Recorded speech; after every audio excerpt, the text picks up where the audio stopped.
In my last video, I had hoped to be done by the summer of 2010, and here it is the first week of 2011. But I would like to give you a progress report.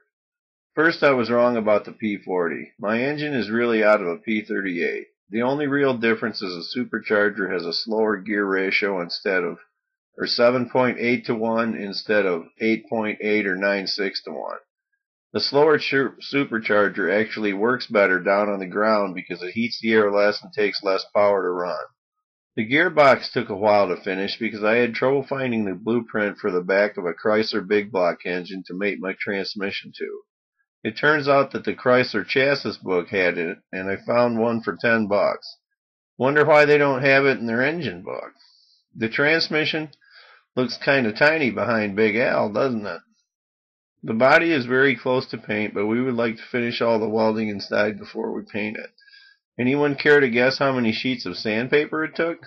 We were wondering what to do with the scabby fins on the side of the hood, and this is the result. Kinda reminds me of my Uncle Melvin's Buicks. You don't see too many of these on a 39. The tilt front is powered up and works good. One push of the button and up we go. I built a fuel tank with 22 gallons usable. I used a stock sender, but the fuel pickup is slightly bigger.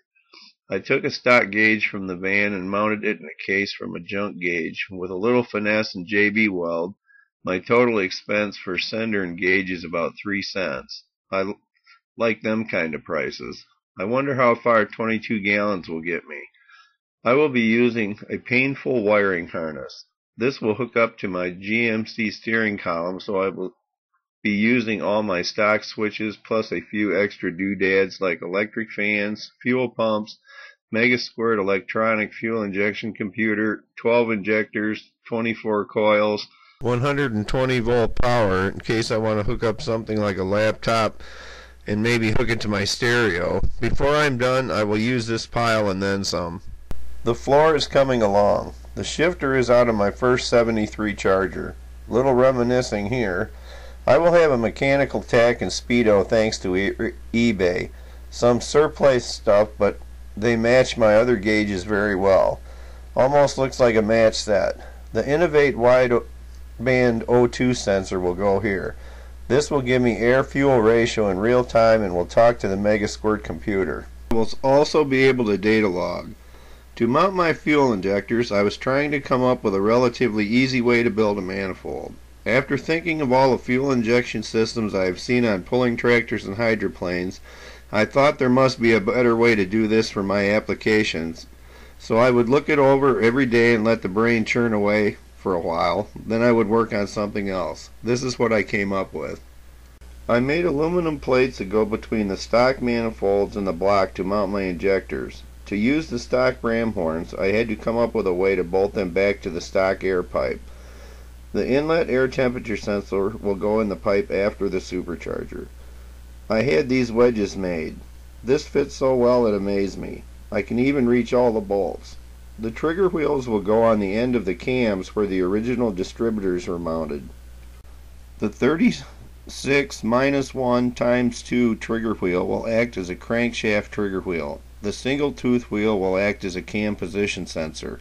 I will be using the computer as a semi-sequential fuel injection setup. It will fire 2 injectors and 4 coils, 3 times per revolution.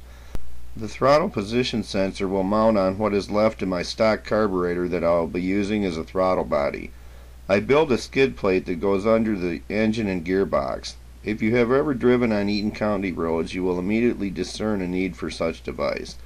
The transmission cooler is an AC condenser that is a little big, but the price was right. The oil tank will have a pickup screen and will hold 7 gallons.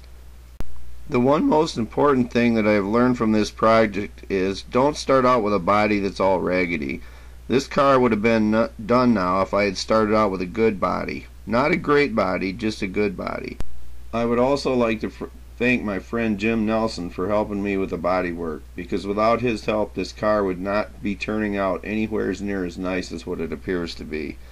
The completion date is unknown, but I may get sidetracked for a little short while. Santa dropped this off and I have found a 78 Pinto wagon with a 302 and a 4-speed. This engine looks like it will fit in the back with just the right amount sticking out. I will be able to drive anywhere I want, and if I want to go a little faster or make a little noise, I will just fire up the big motor. It is a Rolls-Royce Viper 11 Mk22 rated at 2,700 pounds of thrust. Anyone want to roast some marshmallows?